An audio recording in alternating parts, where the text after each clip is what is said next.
여기 제가 모르고 여기 마이에다가 꼽아놨는데 좀 빼주세요. 거기다 꼽아놓고 제가 또 거기다 놓고 와버렸어요.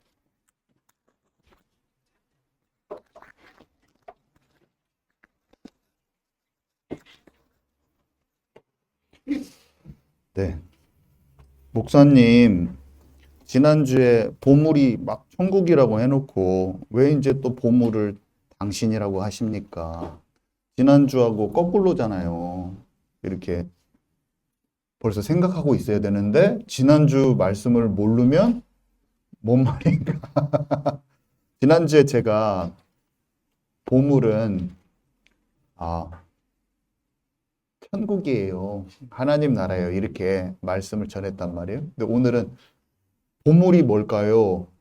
보물이 천국이 아니라 당신입니다. 또 이렇게 제가 똑같은 말씀을 가지고 지난주 설교 말씀에 있는 성경 말씀을 가지고 똑같은 말을 한단 말이에요.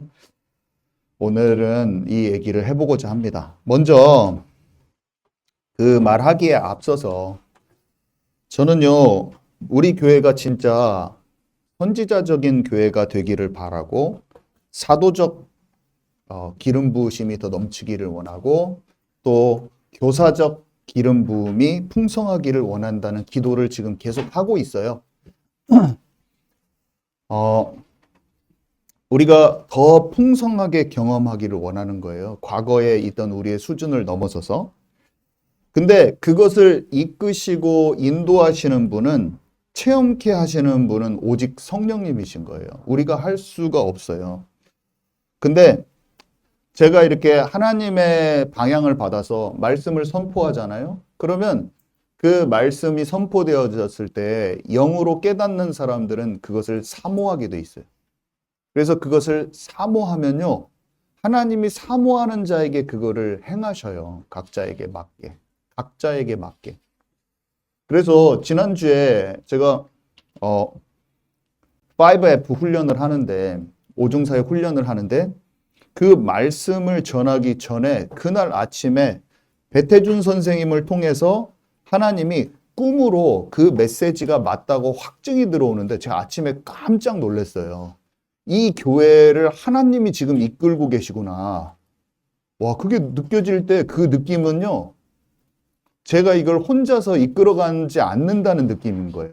내가 말씀을 준비하고 있는데 그 방향이 정말 맞다고 하나님이 확증해 주시는 듯한 저는 그런 느낌을 받는 거예요.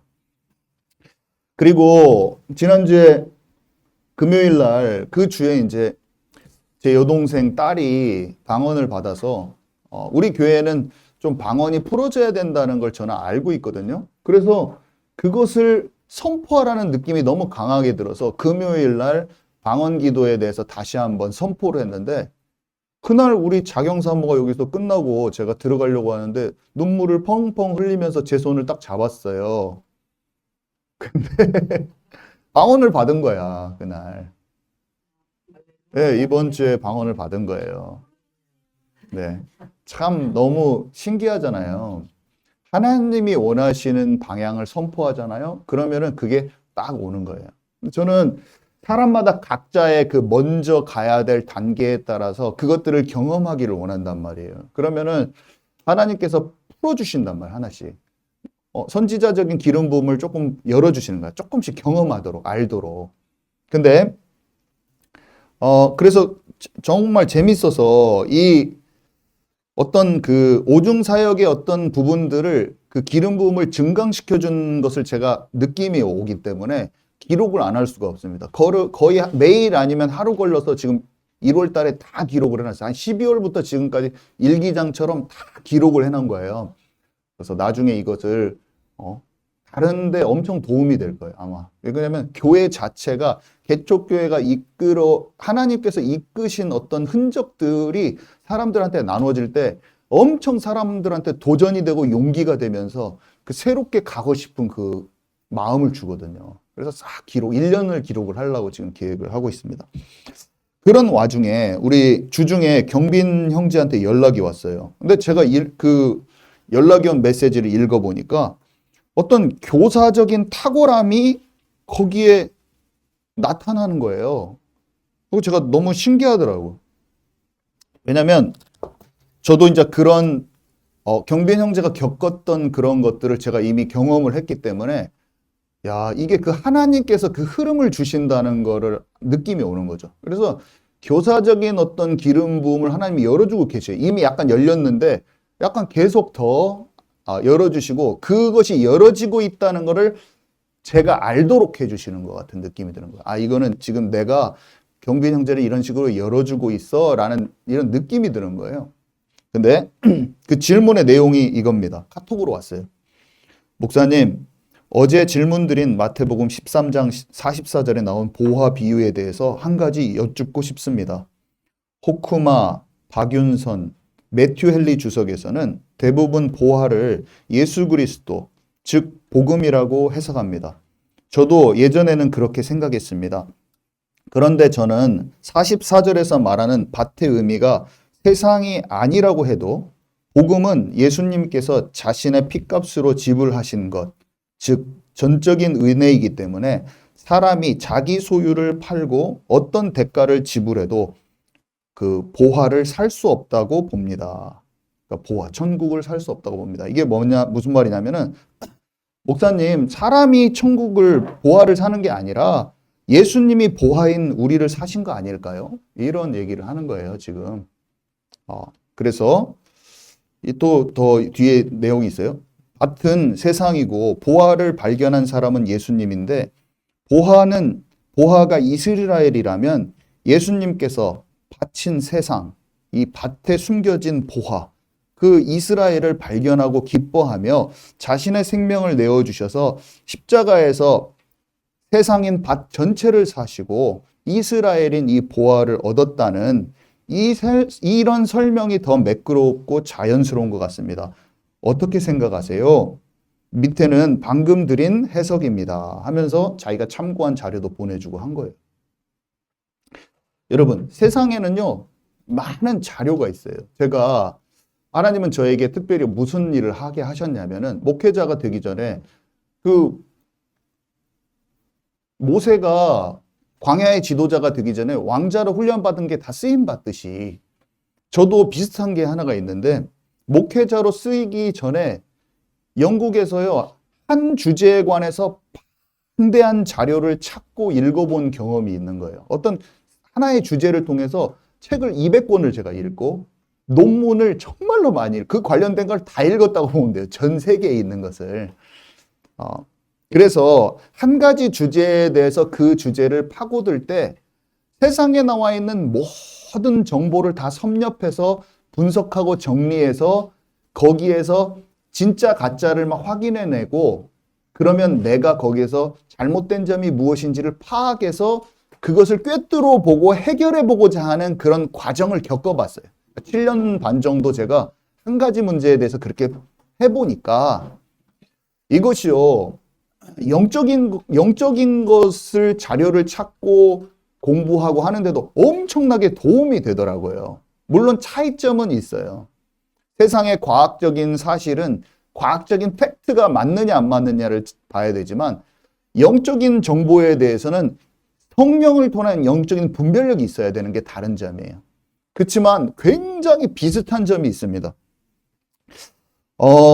세상에는요, 책이 있고 저널 논문이 있고 컨퍼런스 페이퍼가 있고 인터넷에 떠도는 막 여러 가지 자료가 있어요. 그것들은요 얼마나 신뢰할 수 있는가 그 정도가 다 달라요. 책이나 저널 논문에 나온 것들은 굉장히 신뢰할 만해요. 왜냐하면 전문가들이요 이미 검증됐어요. 수많은 전문가들, 제가 논문을 써서 미국 음향학회에다 발표를 했더니 그 분야에서 가장 전문가 3명이 제 거를 심사를 해서 막 자기가 봤을 때는 이거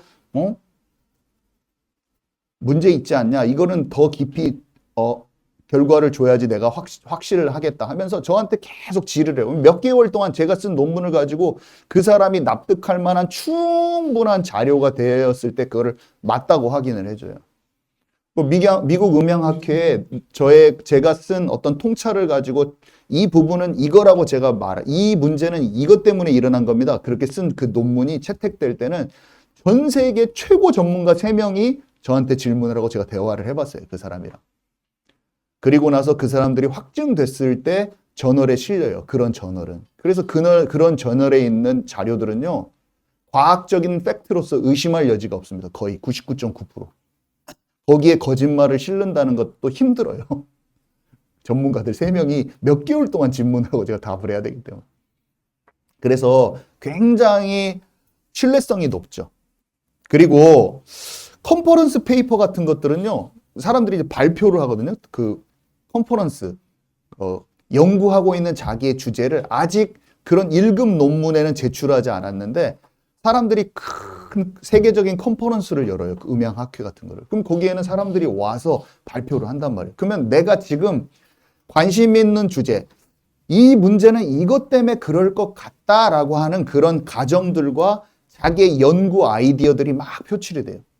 그러면은 그거는 아직 완전히 검증되지는 않았지만 거기에서 그 사람들이 발표할 때 사람들이 보면 진짜 재밌어요. 새로운 아이디어들이 막 새로운 접근 방식 이것을 보는데 어떤 새로운 관점들이 엄청 나오기 때문에 실제로 논문으로 정확한 답이라고 채택은 안 됐지만 그것을 검증해가는 많은 과정들이 너무 재밌는 거예요. 나한테 너무 도움이 되더라고. 그래서 거기에는 팩트가 아닌데도 아직 팩트 체크가 정확히 안 된 것일지라도 굉장히 많은 아이디어들이 있고 통찰이 있고 그래요. 그것도 너무 재밌고 또 인터넷에 있는 자료들은 쓰레기가 많아요. 괜히 보여주기식 자료. 막 괜히 화려하게만 만들어 놓고 알맹이는 없고. 근데 그 안에서도 뭔가 아이디어를 찾을 수 있는 게 있어요. 또 그런 팩트가 검증된 거 아닌데도 뭔가가 있어. 뭔가 그 새로운 신입 연구원들이 굉장히 새로운 접근을 한다든지 뭐 이런 게 있단 말이에요. 장단점이 다 있어요. 그런 것을 제가 보면서 한 주제에 대해서 보면서 이제 목사님이 되고 영적인 자료들을 읽어 나가면서 일단은 저는 다윗을 공부한다 그러면 인터넷에 있는 모든 다윗 자료를 다 긁어가지고 전부 다 막 다 링크를 다 찾아놓고 다 읽어봐요. 그리고 거기에 관련된 책들을 막 한국에 나온 다윗 책을 다 사버려. 그 중에서 보고 너무 안 좋게 생긴 거는 목차 보고 이미 걸르고 괜찮다고 리뷰가 높은 것은 다 사버립니다. 그리고 그것에 대해서 검증된 목사님들이 진짜 오랫동안 막 라디오 설교를 했어요. 근데 이 사람이 라디오 설교를 한 20년, 30년 동안 사람들이 너무 사랑했어. 그런 건 거의 진짜 좋은 거거든요. 그분이 쓴 책이 있는가 딱 보면은 딱 써 있어, 책이. 그럼 한국어로 번역됐나? 그러면 번역된 거는 보고 영어로 된 것은 영어로 보기도 하고. 너무 재밌는 거예요. 그래서 그것들을 보면 거기에 하나님이 그 사람에게 흘려보낸 그 통찰과 그 묵상이 있어서 우리가 설교를 들으면 목사님이 여러분들에게 말씀을 더 이해하기 쉽게 도와주잖아요. 그런 것처럼 성령의 감동받은 하나님의 사람들이 쓴 글에 굉장한 통찰과 내가 하나님을 가까이 하기 위한 좋은 그 흐름들이 있는 거란 말이에요. 그래서 그거는 성경을 너무 가깝게 할 수 있게 도와주는 역할들을 많이 해요. 그래서 제가 그것들을 알고 제가 이거를 박사를 하지 않았으면 이런 것을 전혀 몰랐겠구나.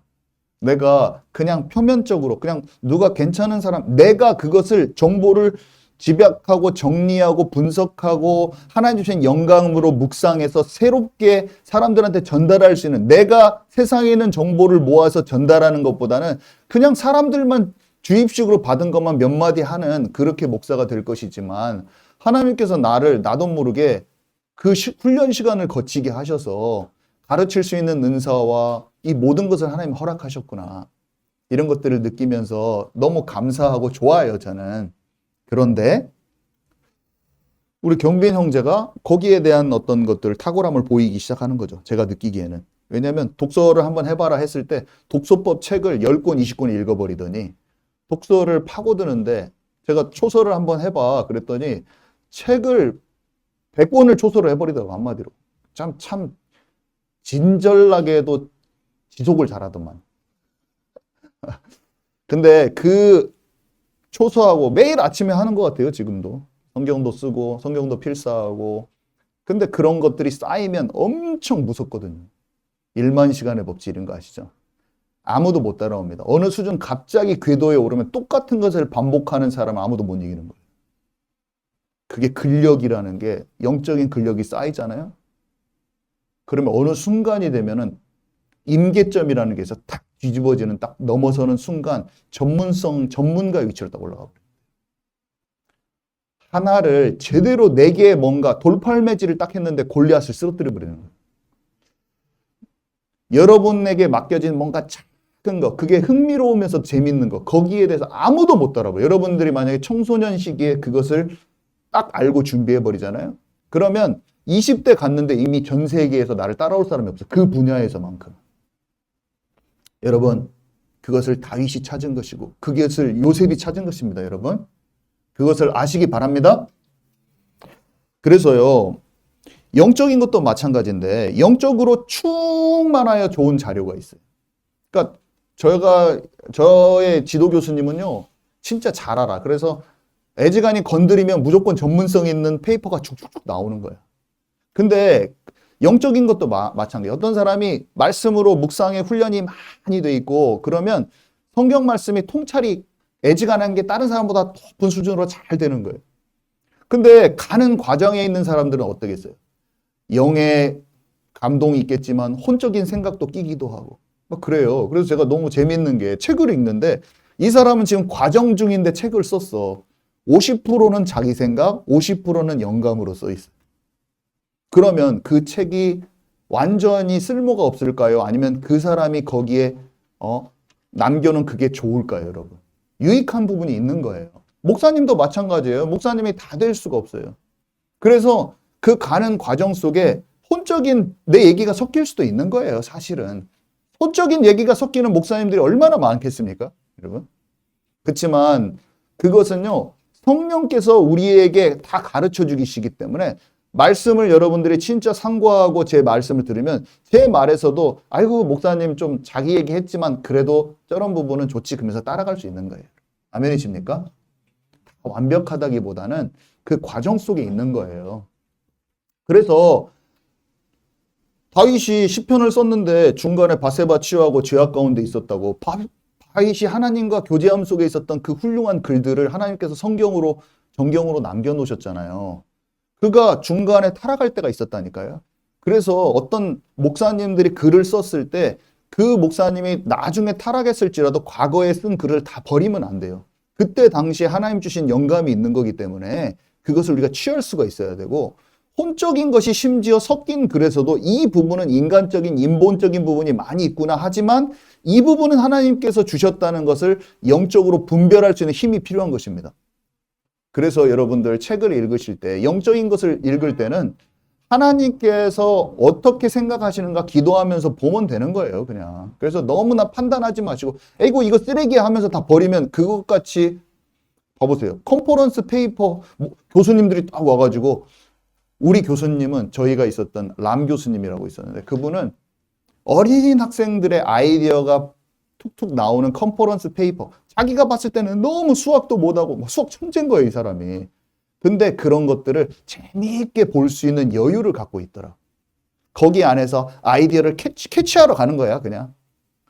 자기보다 훨씬 연구자로서 모자라는데도. 여러분, 그 여유가 저와 여러분에게 있기 바랍니다. 내가 봤을 때 영적으로 미성숙한 사람 안에서도 하나님이 그를 통해서 반짝하실 그 일을 캐치하고 잘했다 격려하고 그렇게 할 수 있는 사람이 돼야 돼요. 내가 뭐 알았다고 거드름 피우는 사람은 배우지 못하는 거예요. 어떤 사람에게서도 그 사람을 통해서 흘러가는 하나님의 그것을 캐치하고 받아들일 수 있는 영적 여유와 평안함이 우리에게는 필요한 거예요. 그러면 도리어 그것을 통해서 우리가 굳어지지 않고 단단해지지 않고 영이 더 성숙해지고 더 부드러워지면서도 그것들을 또 같이 흘려보낼 수 있는 사람이 되는 거예요. 제가 저희 교수님께 제 생각을 잘못된 생각, 좋은 생각 막 이런 것을 막 개진해도 허허허 웃으면서 내가 다 틀렸는데도 이렇게 해주셨어요. 그 자세가 그를 훌륭한 연구자로 만들었듯이 영적인 우리도 마찬가지예요. 경빈 형제가 그럼 야 목사님 말하는데 틀렸다고 하냐 임마? 이렇게 한 사람은 아무것도 볼 수 없는 자인 것입니다. 그래? 내가 생각했을 때 좋은 목사님들, 내가 생각했을 때 진짜 괜찮은 목사님들 어떻게 했는지 나 궁금하네? 들여다보는 거예요. 제가 진짜 괜찮게 생각하는 목사님들 중에 누가 있냐면은 갈보리 채플의 척 스미스 목사님. 그 다음에 제가 그 책 위대한 발자취들 그 책 쓴 2019년에 89세 나이로 죽은 워렌 위어스비 목사님. 이 사람은 목회자들의 목회자라 해가지고 기사도 났더라고요. 이분들은 천국의 서기관 같아요. 교사의 기름 부음이 있는 설교자들이에요. 이분들이 그러면 다 완벽하냐? 그건 아니에요, 여러분. 과거에 우리가 좋게 생각해왔던 것들이 시대가 지나면서 고고학적인 사실로 밝혀져서 옛날에는 애굽을 나와가지고 광야를 갔던 경로가 한 이렇게 이 세 가지 정도 된 것 같습니다 했는데 똘기나무 김승학 장로님이 사우디아라비아에서 왕세자 의사였는데 알고 보니까 그 산이 시내산 자체가 다른 거예요. 시내산이 사우디아라비아에 있는 라오즈산 그게 진짜 시내산인 것을 밝혀졌어요. 그래서 처음에는 사람들이 그러다가 지금은 성경학자들이 다 그쪽으로 넘어가고 있어요. 그게 맞다고. 이게 진짜 맞았구나라고 알게 됐어요. 그러면 과거에 그 시내산이 시나이 반도에 있었다고 믿었던 그 사람들을 다 이단이라고 말할 건 아니잖아요. 그거를 통해서 사람들이 하는 좋은 메시지들이 있단 말이에요. 그 과거의 성경학자들이. 그 사람들도 다 하나님의 사람이었어요. 시대가 지나면서 계시록도 더 그 계시가 더 발전적으로 해석되고 우리 시대의 마지막 때에 맞게 돼 있어요. 근데 과거에 사람들이 말했던 말이 좀 틀릴 수가 있어요. 그렇다면 그것들 자체를 다 잘못했다고 하는 게 아니라니까요. 여러분. 아멘이십니까? 제 말이 좀 어려운가요? 약간 전체적으로 재미없어지는 것 같아서. 그거 아니죠? 네. 잘 여러분들 제 말이 피가 되고 살이 될 겁니다. 여러분 학업에도 피가 되고 살이 될 거예요. 자, 그래서 척 스미스 목사님 거를 제가 첫 번째로 찾아본 거예요. 척 스미스 목사님은 뭐라고 말했지? 척 스미스 목사님은 성경 각 장마다 다 설교를 해놨기 때문에 찾기가 쉬워요. 그래서 마태복음 13장 44절을 직접 찾아봤더니 이렇게 얘기합니다. 척 스미스 목사님. 보화 비유는 두 가지 해석이 있습니다. 첫째는 천국은 영광스러운 곳이며 보물과 같기 때문에 그것을 발견하면 여러분은 그 보물을 얻기 위해서 나가서 모든 것을 팔고 밭을 사서 보물을 얻는 것입니다. 이게 한마디로 전통적인 해석이라는 거죠. 근데 두 번째로 다른 하나는 이것입니다. 천국의 문은 모든 사람에게 무료로 열려 있습니다. 천국은 살 필요도 없고 살 수도 없습니다. 그것은 하나님의 선물입니다. 다시 말해보겠습니다. 밭이란 무엇인가요? 밭은 세상입니다. 그렇다면 누가 세상을 사기 위해 모든 것을 주셨나요? 예수 그리스도인 것입니다. 그렇다면 보물은 무엇일까요? 준비되셨나요? 바로 당신입니다. 이렇게 말씀을 전하셨더라고요. 그러면서 여러분 룻의 이야기를 살펴보세요.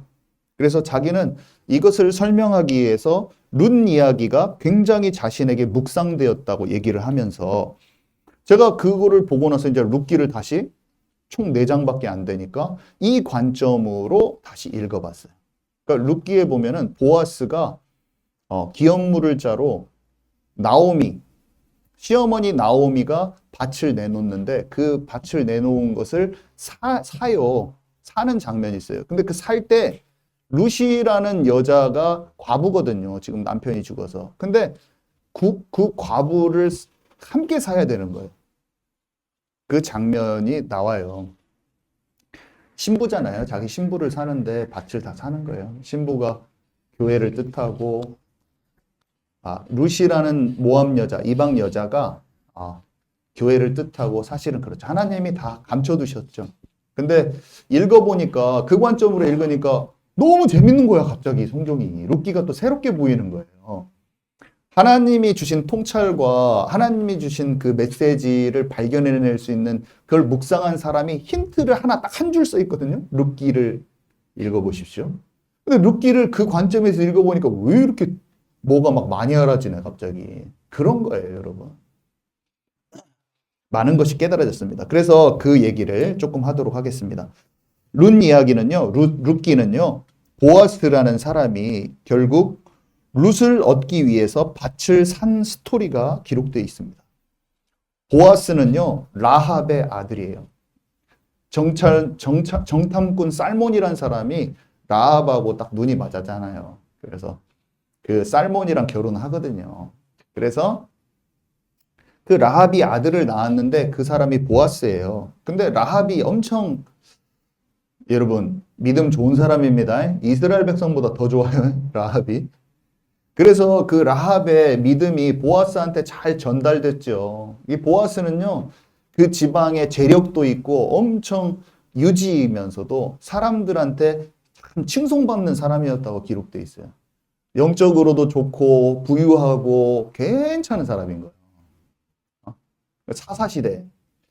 자, 근데요, 왜 그러냐면 그 사람들이 라합이 여호수아와 함께 정복해서 들어갔단 말이에요. 그 이후 시대잖아요. 그 아들 때 시대에. 근데 룻은 누구냐면은 나오미라는 여자의 며느리란 말이에요. 근데 이스라엘 사람이 아니라 모압 여자예요. 여러분 보아스도 어때요? 정통 이스라엘 아니잖아요. 이스라엘 사람 아니잖아요. 왜냐하면 라합이란 사람은 이스라엘 사람이 아니라 여리고 사람이란 말이에요. 이방 여자예요. 참 저는 이것도 재밌더라고. 보아스가 자기 엄마가 그 이스라엘 사람들 틈 속에서 믿음을 인정받은 이방 여자였는데 자기 아내를 모압 여자, 이방 여자를 자기 아내로 맞이합니다. 근데 나중에 알게 되지만 여러분 이들이 낳은 아들이 오벳이라는 사람인데 오벳은요 다윗 왕의 할아버지가 됩니다.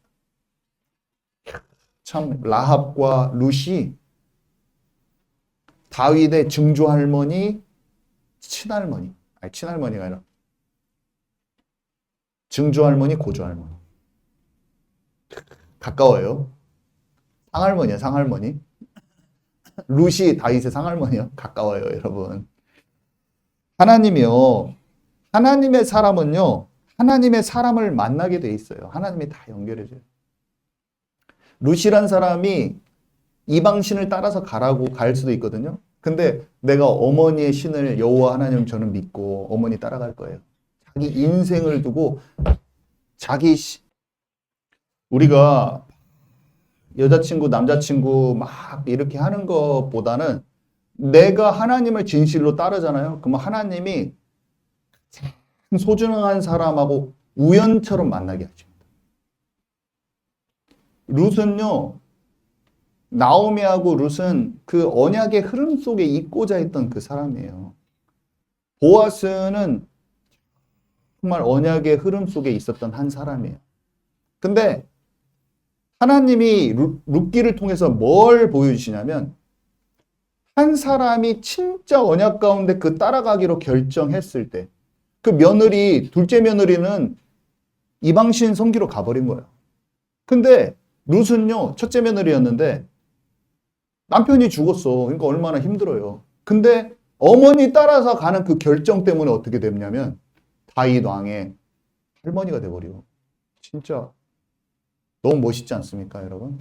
이 한 개만 봐도 여러분 마음에 하나님을 소망하고 그렇게 있으면 남자친구가 완전 제자를 만나는 거야, 주원아. 다른 남자친구 지금 대학교 가면 남자친구 만날 일도 많고 하거든요. 절대로 아무나 만나지 마세요.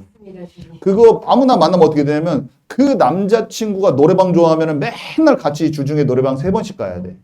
그러면서 세상 노래는 다 배울 수 있지만 그 남자친구가 멋있을 수도 있어요. 내 눈에는. 근데 여러분의 영은 황폐해진다는 아시기 바랍니다. 근데 가만히 있으면 하나님이 보아스 같은 남자를 붙여주는 거예요. 그것을 해야 돼. 그것을. 필요 없는 거예요. 하나님이 그 사람을 연결을 시켜줘 버려요. 자, 얘기를 좀 할게요. 이 나오미라는 사람이 있었는데 사사시대에 나오미부터 얘기를 하는 거예요. 흉년이 들어서 남편을 따라서 바로 옆나라 모압에 가서 살게 됐는데 아들이 둘이어서 며느리도 둘이었어요. 근데 남편도 아들도 다 죽게 돼가지고 이제 두 며느리에게 친정으로 돌아가라고 하고 하니까 둘째 며느리에게는 자기 친정, 자기 신, 옛날 모압 신 믿는 쪽으로 가고 룻은 어머니의 하나님을 믿고 따라가겠다고 해서 같이 돌아온 거예요. 이스라엘 베들레헴으로 다시 돌아온 거예요. 근데 베들레헴으로 돌아왔는데 보아스는 나오미의 남편과 가까운 명망 있는 유지예요. 이때 그 사회적인 구조가 어떻게 되어 있냐면은 거기 힘든 사람이 있으면은 그 사람들을 도와주게 돼 있어요. 기업 물을 자라고 그래서 애기도 없고 과부면은 애기도 낳게 해주고 이 사람이 대신. 그게 이스라엘의 그런 사회 제도였단 말이에요. 근데 이 제가 아까 말했지만 보아스는 라합으로부터 좋은 신앙을 받았고 그랬는데 이삭을 주우러 우연히 못 사니까 이 룻이 우연히 하필이면 보아스 밭으로 온 거예요. 그 밭이 누구 밭인지 몰랐는데 보아스 밭인 거예요. 근데 보아스가 이 룻에 대한 소문도 들었고 이 룻에 대해서 룻의 그 마음에 있는 진실된 마음, 엄마를 그 시어머니를 따라서 왔지만 그게 시어머니만 따라온 게 아니라 하나님을 살아계신 하나님을 진짜 추구하는 그 마음을 보아스가 딱 알고 있습니다. 그 장면이 지금 나오는데 그 구절 우리 양진희 장로님이 마이크로 이 마이크를 들어야지 사람들한테 소리가 나겠죠. 마이크를 켜서 들고 여러분들은 따라오세요. 그 내용에 더 집중을 해가지고 한번 나오나요? 네, 읽어주시기 바랍니다. 보아스가 네, 읽어주시기 바랍니다.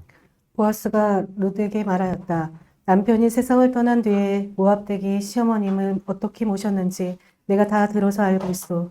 또 어떻게 해서 고향과 부모님 품을 떠나 낯선 백성이 사는 이 땅으로 오게 되었다는 말도 내가 자세히 들어서 알고 있어. 여호와께서 모압 댁이 지금까지 살아온 모습을 보시고 그대로 갚아주시길 바라오. 이스라엘의 하나님 여호와께서 안식처를 찾아 그 품 안에 들어온 모압 댁에게 넉넉하게 갚아주시길 바라오. 어르신네의 부디 저를 잘 보아주셔요. 저는 어르신네의 몸종만도 못한 몸인데 이토록 위로해 주시고 다정스럽게 말씀해 주시니 그지없이 고마울 뿐이에요. 하고 룻이 말하였다. 네, 그랬더니 이제 그런 일이 있었어요. 그래서 이제 나오미하고 그 시어머니 나오미하고 룻이 이제 대화하는 장면이 있는데 나오미가 룻한테 말해줘요.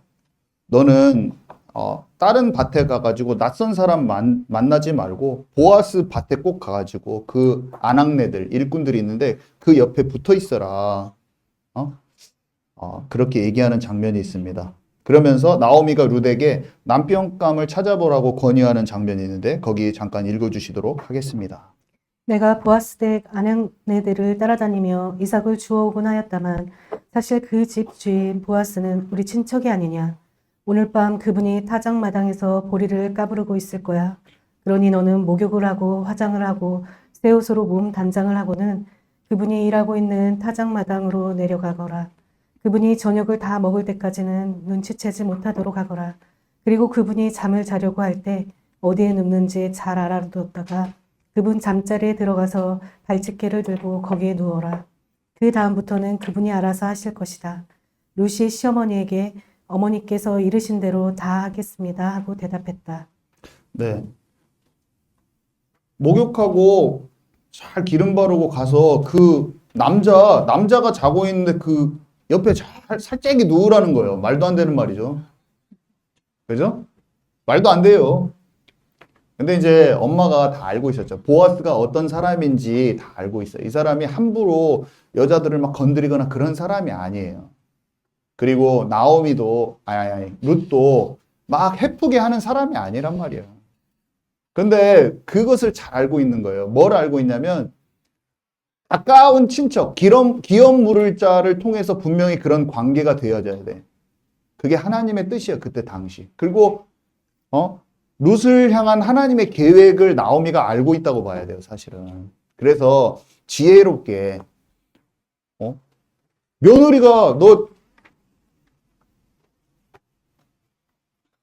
며느리가 엄마 시어머니 몰래 막 내가 좋아하는 남자, 저 사람을 흠모하니까 내가 가서 잠깐 잠자리 옆에서 누워있어. 할 수 없잖아요, 여러분. 여러분, 모르드게가 어떻게 합니까? 너는 저기 왕궁으로 들어가라고 하잖아요. 기도하면서. 약간 그런 지혜야. 그 사람에 대한 요게벳이 어떻게 해요? 아들을 갖다가 바로왕 딸 그 왕자로 집어넣는단 말이에요. 응? 여러분, 하나님의 지혜가 있게 되는 법입니다. 하나님을 진짜 진실되게 따르는 사람들은요, 하나님의 지혜가 임하는 거예요. 모든 상황 가운데. 그래서 나오미가 영적인 멘토로서 자기 며느리를 진짜 사랑하는 마음. 자기 남편과 자기 아들 집착하는 사람은 못하는 일이에요, 여러분. 내 아들이 죽었는데 금세 결혼하려고 이년아? 그런 사람은 못해요. 그 속이 그런 것 때문에 속상한 사람은 못해요, 이런 일을. 근데 정말 얘가 하나님의 인도받았으면 좋겠어. 그러니까 딱 봤을 때 자기는 더 잘 보이는 거야. 통찰이 있는 거예요. 며느리보다 더 잘 보여. 이게 기업 물을 짜고 라합의 아들인데, 이 라합 아들 보아스보다 한 단계 더 가까운 사람이 있었어요, 사실은. 그 사람이 먼저 우선순위가 있어. 자기가 룻을 취할 수가 있어, 사실은. 근데 보아스가 딱 알고 있는 거죠. 내가 보니까 자기도 너무나 이 사람이 귀하게 보여. 다른 사람은 신경도 안 쓰는데 룻이 너무 귀하게 보이는 거예요. 그래서 그때 이제 얘기를 합니다. 이제 보아스가 얘기를 해주는 장면이에요. 우리 진장로님이 읽어주시겠습니다. 시작. 모압댁 여호와께서 복받길 바라오. 댁이 어지간하면 가난하든 부유하든 젊은 남자를 따라갈 법도 한데 그렇게 하지 않는구려. 이렇게까지 지성으로 어머님을 모시려고 하다니 모압댁이 말한 대로 내가 모압댁 집을 책임져야 할 사람인 것은 사실이오. 하지만 나보다도 모압댁 집안에 더 가까운 일가부치가 있어요. 하여튼 오늘 밤은 여기서 보내요. 내일 아침에 그 가장 가까운 일가부치에게 어떻게 하는지 물어봐야겠소. 만일 그 사람이 모압댁 집안을 책임져야겠다고 하면 그렇게 하도록 합시다. 그런데 그 사람이 책임지지 못하겠다고 하면 내가 모압댁 집안을 꼭 책임지도록 하겠소. 이것은 여호와께서 살아계시다는 사실을 두고 내가 맹세하는 말이오. 여러분, 함부로 한 사람이었다면 어떻게 하겠어요? 이 여자가 옆에 오니까 함부로 그 여자를 취할 수도 있고요. 룻의 입장에서는 어떻게 됐어요? 딱 보니까 부자요. 그러니까 그 남자 한번 잘 꼬셔가지고 내 인생 한번 펴보려고 자기 동기를 가지고 했을 거예요. 근데 둘 다 그렇지 않은 거예요. 하나님의 뜻을 구하는 거예요. 둘 다. 그것을 위해서 나옴이라는 사람이 하나님의 지혜를 받아서 그렇게 하게 한 거예요. 자, 그래서 이제 하나님의 일들이 일어납니다. 어떻게 일어나냐면요. 그 뒤에는 이제 어떻게 되냐면 성읍에 있는 장로 10명을 불러가지고 그 앞에서 자기보다 더 가까운 그 일가 부치, 그 먼저 우선권을 갖고 있는 기업 물을 자와 대화를 하는데 그 기업 물을 자는 사실은 이스라엘의 이 중요한 사회 제도라고 그랬잖아요. 친족을 구제하는 역할을 해요. 그래서 가까운 친족이 가난해서 땅을 팔면 땅도 사줘야 되고 자녀 없이 죽은 가까운 친척의 과부가 있으면 결혼해서 아기 낳아서 후사를 이어주기도 해야 되고 부당한 피해를 받으면 복수도 해줘야 되는 역할이 그 기업 물을 자의 역할이란 말이에요. 근데 자격이 뭐가 되냐면 혈연 관계여야 되고 경제적 능력이 있어야 되고 그리고 의무를 거절하면 안 돼요. 근데 이제 뭐라고 말하냐면요. 보아스가 이 나옴이라는 사람이 밭을 파는데 그 미망인인 룻도 책임져야 합니다. 이 상황을 얘기를 해주니까 그 먼저 우선권이 있는 사람이 뭐라고 말하냐면 내 재산이 줄어들기 때문에 그 집안 책임질 의무를 포기하겠다고 하는 거예요. 그래서 마을의 웃 어른들과 많은 사람들 그 증인 앞에서 이제 보아스가 정식으로 룻을 아내로 삼기로 얘기합니다. 근데 이제 결혼해서 잘 아들을 낳아서 그게 다윗의 할아버지인 오벳이 돼요. 척 스미스 목사님이 그러면서 설명을 하시는 거예요. 간단하게 룻기에 대해서 읽어봐야 된다고 얘기를 하면서 여러분 이게 신랑과 신부의 이야기인 것입니다. 예수님이 신랑이고 신부가 교회이자 이거란 말이에요. 그 얘기가 감추어져 있는데 이 경우에 보물은 교회입니다. 예수님은 보물을 얻기 위해 밭을 구입하신 것입니다. 그분은 이 세상을 구속하기 위해 오신 것입니다. 예수님은 보물인 당신, 교회인 신부를 데려가시기 위해 세상에 오셨습니다. 이 비유가 룻 이야기를 통해서 제가 실제로 이해하게 되어졌을 때 이 이야기가 더욱 아름답게 되었습니다. 이렇게 기록을 해놨어요. 내가 이거를 읽는데 얼마나 재밌어야지. 재밌죠? 네. 아름답잖아요, 얘기가. 그리고 하나님은 정말로 놀라우세요. 성경에다가 너무나 아가서도 그러고 솔로몬과 술람미 여인을 통해서 정말로 그 하나님의 사랑, 그것도 신부에 대한 비유거든요. 신랑 되신 주님과 다 숨겨놓으셨어요. 그래서 우리가 하나님 성령을 의지하고 하나님의 흐름들을 받아내려고 하면은 정말 보화가요. 너무너무 많아 사실은. 이거보다 지혜와 계시의 영인 성령이 우리와 함께 하시면 이런 거보다 더 많이 있어요 지금. 우리가 여러분 신앙생활 많이 하셔서 성경 말씀 다 안다고 생각할지 모르시겠지만 제가 수요일 날 할 것들 이런 것도 재밌는 게 너무 많아요. 그런 말씀들이 생수와 같이 우리 안에 들어와서 하나님이 막 깊이 믿어지고 깨달아지고 막 그런 거예요. 삶에 이것을 진짜 오늘 이 얘기만 제대로 받은 사람들은요. 여러분 여학생들 초등학생이어도 여러분들 절대로 남자 함부로 안 만나게 돼 있습니다. 룻기만 제대로 알아도 여러분 남자 함부로 안 만나요. 여러분들이 잘못 남자들 함부로 만나면 인생 썩는 거야. 그냥 황폐해지는 거야. 근데 여러분이 정말로 하나님 안에 있잖아요. 참 좋은 보아스 같은 남편을 하나님 예비하시는 거예요. 여러분. 아멘이십니까? 여러분 방황하지도 마시고 허튼 것에 집중하지도 마시고 남자친구랑 노래방 갈 생각하지 마시고 지금 나도 모르게 그 남자친구 만났어. 그러면 그 남자친구 교회로 데리고 오세요. 노래방 같이 다니고 뭐 다른 거 하고 싶은 거 재밌는 거 같이 막 취미생활 다른 거 같이 하는 거 하지 마시고 이 교회로 데려오시기 바랍니다. 왜 결혼한 아줌마들이 아멘하고 있어? 우리 다 만나서 기회가 없으니까. 어린 친구들 제가 말하는 거예요. 그 신나게 밖에서 놀고 있는 그 남자친구를 이곳에 데려오면 그 사람이 또 보아스 같이 되는 거예요, 여러분. 아멘이시죠?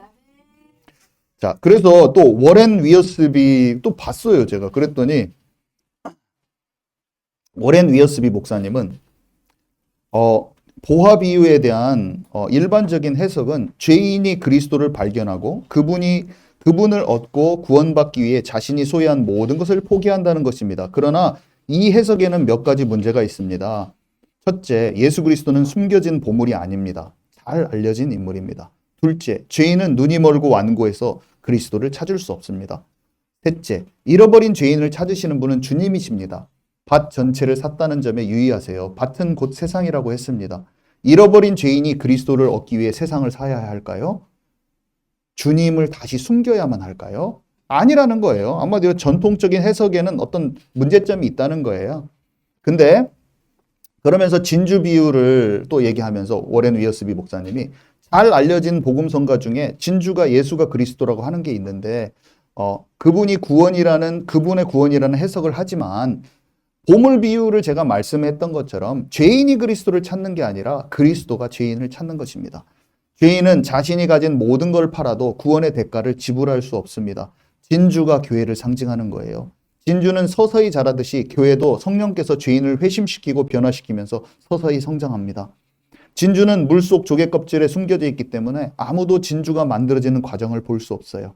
세상에서는 아무도 주님의 교회가 성장하는 것을 볼 수 없습니다. 하면서 자기가 이제 생각하는 그런 관점을 이렇게 설명을 해주셨어요. 그러면서 우리나라의 유명한 옥스포드 주석, 원어 해석된 거 있거든요. 그걸 또 제가 찾아봤더니 보화 비유는 전통적인 해석을 했더라고요. 천국의 가치를 아는 사람이 자신의 모든 것을 다 팔아서 사는 그 전통적인 해석을 해놓고 진주 비유를 하면서 참 재밌는 말을 했어요. 써놨어요. 여러분 반대로 생각해 볼 수 있는 것입니다. 참된 성도를 진주라고 생각하고 진주 장사는 주님이라고 가정할 수도 있습니다. 그러면서 해석을 열어두고 있는 거예요. 여러분 어떻습니까? 결론인데요. 너는 나에게 숨겨진 보물 같은 존재란다 하고 분명히 주님이 말씀을 통해서 얘기하고 계셔요. 저는 이거를 읽으면서 다시 룻기도 읽으면서 새롭게 더 깨달아지고 좋았어요. 그것들이. 그리고 기존에 있던 전통적인 해석을 너무 무시하고 싶지는 않아요. 그거는 미성숙한 또 사람들이에요. 그것도 다 의미가 있어요. 제가 잘못된 시나이 반도에서 광야의 노정을 막 그렸던 것도 다 의미가 있어요. 그러면서도 하나님의 말씀을 우리는 정확한 정보라는 것은 점점 더 깨달아지게 돼 있지만 주님이 우리가 어려서 잘 해석하지 못했지만 천국을 다 소유하기 위해서 내가 가진 건 배설물로 여길 거예요. 그렇게 하면 주님이 너 내가 말한 거 잘못 해석했으니 너는 이단이구나 이렇게 하실까요? 아니면 엉뚱하게 해석했지만 나를 사랑하는 마음이 내가 기쁘구나 이렇게 하실까요? 여러분 그냥 주님이 어떻게 생각하실지 생각해 보세요. 여러분 그냥 그런 거예요. 그래서 우리가 무엇을 우리의 마음이 어떠하느냐가 훨씬 더 중요한 것 같습니다.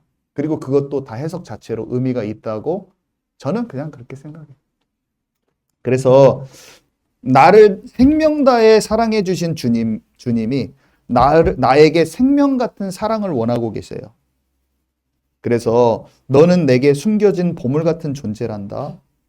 나를 보물로 여기시고 모든 대가를 치르고서라도 밭 전체를 사신 주님의 마음을 더욱 깊이 알기를 원합니다.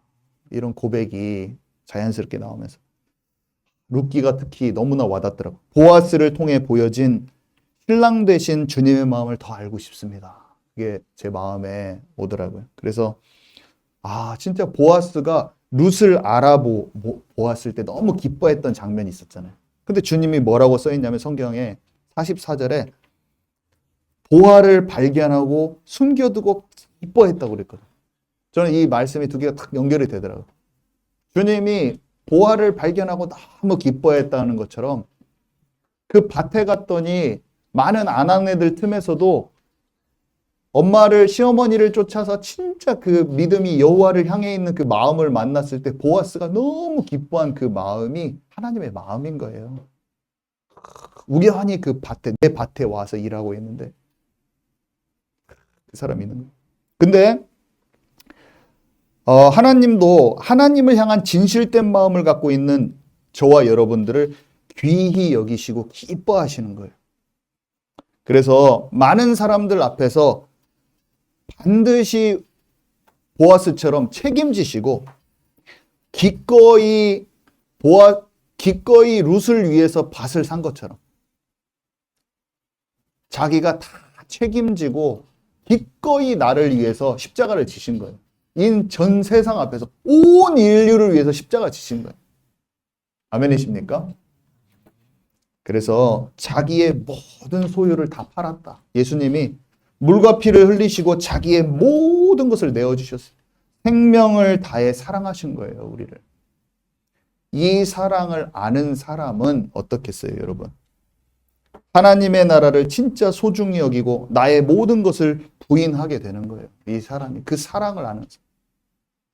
우리가 먼저 예수님을 사랑한 것이 아니요. 하나님이 우리를 먼저 사랑하셨어요. 그래서 그 사랑이 느껴졌을 때, 처음 예수님을 알게 됐을 때, 그때 비로소 내가 사랑받는 자였구나 알 때 내가 사랑한다고 주님한테 고백할 수 있었거든요. 저도. 우리가 우리의 의지적으로, 우리의 행위적으로, 우리의 힘으로 하나님 사랑할 수 없더라고요. 주님이 나를 만나주시고 그 사랑을 내가 체험할 때 내가 사랑한다는 고백이 되어졌습니다. 그래서 그때 우리가 세상의 것 진짜 배설물이라고 얘기할 수 있었어요. 네, 기도하고 마칩니다. 하나님 말씀을 들으며 우리가 주님을 사랑한 게 아니라 주님이 먼저 우리를 사랑하셨음을 다시 한번 깨닫습니다. 하나님이 모든 소유를 다 판 사람처럼 생명까지 내어주고 나를 구원하셨음이 깊이 묵상되는 한 주간 되게 하옵소서. 예수 그리스도 이름으로 기도드렸습니다. 아멘.